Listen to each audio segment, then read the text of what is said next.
மனதில் விதைத்த வார்த்தை நினைவிருக்கும், மண்ணில் எங்கும் முற்கள் நிறைந்திருக்கும், தடைகள் எதையும் மகனே வென்று வா.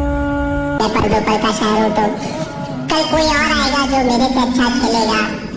कल काफी दूसरे लोग आएंगे जो आपसे अच्छा देखेंगे। तो मैं लिख के देता हूँ, कोई नहीं आएगा।